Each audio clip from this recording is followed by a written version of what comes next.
Peace be upon you. Assalamu alaikum. وعليكم السلام In the ورحمة name of الله. God, the compassionate and merciful, I am very delighted to be back in Scotland. It's always a pleasure to come to Scotland, whether it be in summer or winter. The topic of identity and belonging, I think, is one of the utmost important topics for every human being, especially in this age.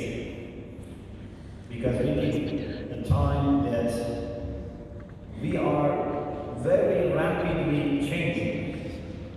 Before we manage to get used to a new thing, already the next stage has started.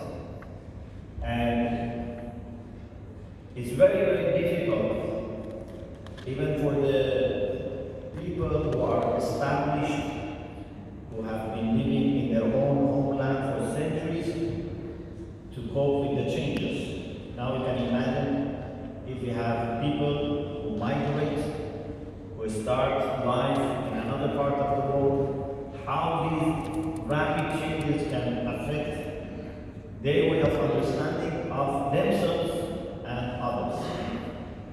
So, with these changes, and with the demography that we have today, that almost in every part of the world, either you are already living with people from other backgrounds, or on internet, on TV, you would come across people from other cultures, other traditions. So it's very, very important for us today to understand who we are. What are we supposed to do with respect to ourselves, our family, our community, our society, and international humanity? A few months ago, in Italy, I was speaking with some pedagogists, and I thought maybe this example helps to better understand the significance of everyone's sense of identity, because now we all use computers. So, as you know, for a computer, hardware is very important. The processor, the RAM, the monitor, everything is very important. But if executive or operating system, software, is not working, even you have the best hardware, this computer is not going to function. Our sense of identity is like that executive or operative software. If, for example, it's Windows or I don't know, it's Apple, whatever, if that main software is not there, you cannot use the hardware and you cannot install secondary software like word processor or whatever. So, for us, that understanding that we should have about ourselves and our relation with other people is the main software that we should have.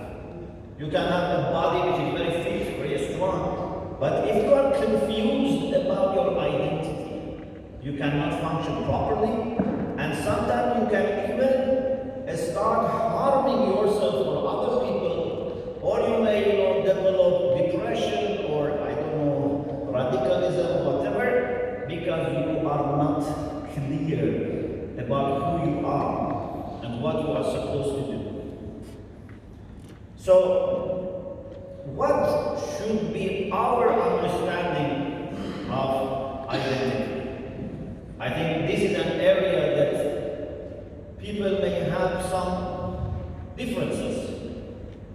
But in my understanding, certainly the tradition that you belong to, it can be religious, it can be spiritual, it can be national, it can be mixture of all. But a human being as an individual without belonging to a tradition, to a community, to to a family is like a tree without roots. It's not just enough we create a unified humanity that, like robots, they all know the same thing and they have no belonging to their own traditions. In our secular education, we should not disconnect people from their family belonging, community belonging, spiritual belonging, religious belonging. Actually, these are all the connections that, like pillars, can make a secular society more vibrant and stronger, instead of a secular society trying to get rid of these belongings. So, what should we do in a society which is very diverse and very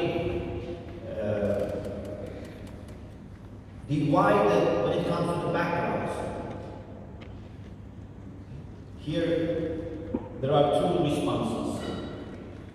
Some people think if you want to have your own identity very clear, you have to, at least in your mind, separate yourself from other people.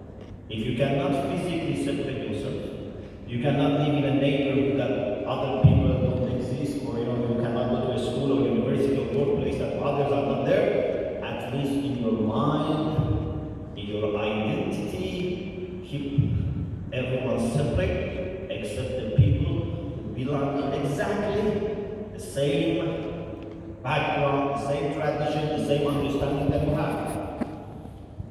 This kind of understanding of identity is very easy to implement, doesn't need lots of education, because you can easily say, you are what others are not. You are different from them. For example, if two groups of Muslims or two groups of Christians, or Muslims and Christians, live in a city or village, they can say, just keep away from them. Try not to be similar to them. In this way you are safe. Instead of telling them what makes you a good Muslim or a good Christian, what morals you should have, what contribution you should have, it's just easy to say, try to keep separate from them, at least in your mind and your identity. But this is not going to work, and I don't think this is faithful to our own traditions, which are coming from the same God, God of all human beings. I think the best way would be to teach ourselves and the next generation that how can you, with a strong sense of identity, relate to others, how you can see values in people who are different from you, and how you can fulfill your responsibility towards them. So instead of making everyone the same, we keep the diversity, because this diversity gives us more reason to be what we are, gives us more strength, but we use it at the service of humanity. And I think this is the beautiful mosaic that God has wanted for us to have. We can be all proud of our own traditions, our own nationality, ethnicity, our own homeland, our own country, but not in disconnection or separation or isolation from each other, let alone thinking that I can harm them because they don't belong to me. We should use all these belongings that we have in our identity as extra reason to relate to other people and identify each other. I admire what we see in Scotland as a good model, although still I think much more work has to be done, but it's a good model of this type of relation, that we have diverse traditions, but all understanding that they can be stronger if they are united and they work together. And of course, if we can make the center of this relation God of all